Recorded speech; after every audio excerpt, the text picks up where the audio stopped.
Tentunya pelayanan kepada masyarakat akan semakin ditingkatkan dengan memanfaatkan sarana teknologi informasi. Hal ini dimaksudkan agar pelayanan dapat semakin menjangkau seluruh kepentingan masyarakat.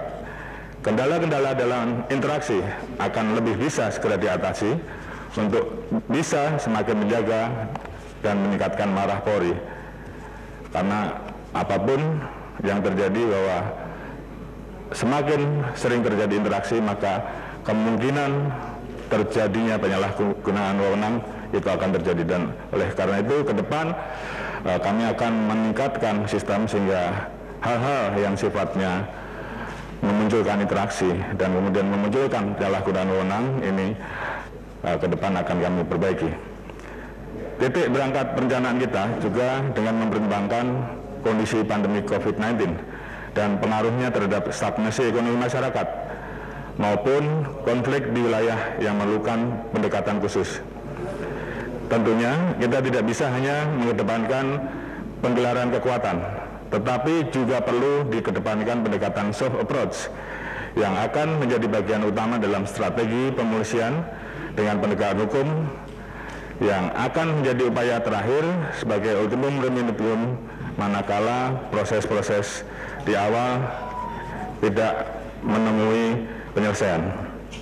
Oleh karena itu, bagaimana ke depan kami mewujudkan membuat program sehingga dapat menciptakan keadilan untuk seluruh lapisan dan golongan masyarakat, atau yang biasa disebut dengan justice for all.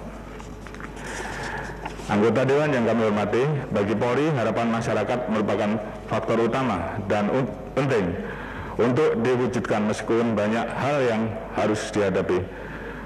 Mulai dari tantangan yang bersumber dari perkembangan lingkungan strategis, baik pada tataran global, regional, domestik, serta dinamika sosial yang hidup di ruang cyber, hingga permasalahan kinerja Polri yang masih menuai masukan, koreksi dan kritik dari berbagai pihak.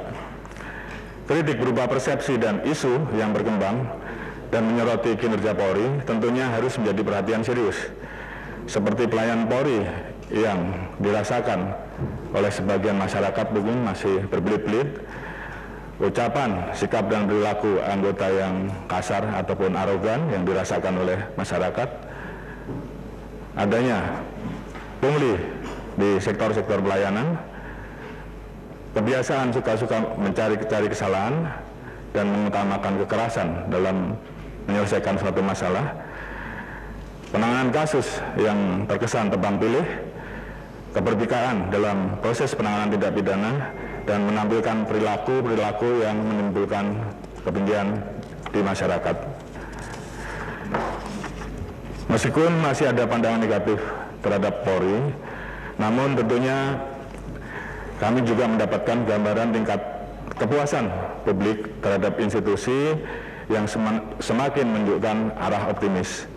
Hal tersebut ditunjukkan oleh hasil survei dari beberapa lembaga survei seperti Marketplace Incorporated yang dilaksanakan pada Januari 2021, bahwa kepuasan masyarakat meliputi aspek kompetensi, sikap SDM, sarana, prasarana pendukung, kinerja budaya, serta komunikasi dalam pelayanan mendapatkan hasil cukup baik. Kemudian berbagai survei dari lembaga yang kredibel yaitu Alpha Research, LSI, dan Litbang Kompas menunjukkan bahwa tingkat kepercayaan Polri masih menempati posisi ketiga. Dengan demikian, secara umum kepuasan dan kepercayaan publik terhadap Polri dinilai oleh beberapa lembaga survei tersebut cukup baik. Meskipun tentunya perlu ada upaya peningkatan dan penyempurnaan secara sungguh-sungguh. Ke depan, Polri tidak akan berhenti menjawab harapan masyarakat dalam posisinya sebagai alat negara yang bertugas memelihara keamanan dalam negeri. Tampilan, sikap, perilaku, dan postur Polri yang masih belum sesuai dengan harapan masyarakat harus diubah. Oleh karena itu, apabila saya diberikan amanah untuk menjadi Kapolri, transformasi Polri akan saya lakukan. Dengan transformasi menuju Polri yang prediktif, responsibilitas, dan transparansi yang berkeadilan, yang kami perkenalkan sebagai konsep Polri yang presisi. Niat pemikiran dan konsep operasional disertai dengan rencana yang real dan rasional dari Polri yang presisi ini akan menjadi dasar dan kekuatan untuk mewujudkan harapan masyarakat tersebut. Konsep inilah yang akan mewarnai Polri masa depan.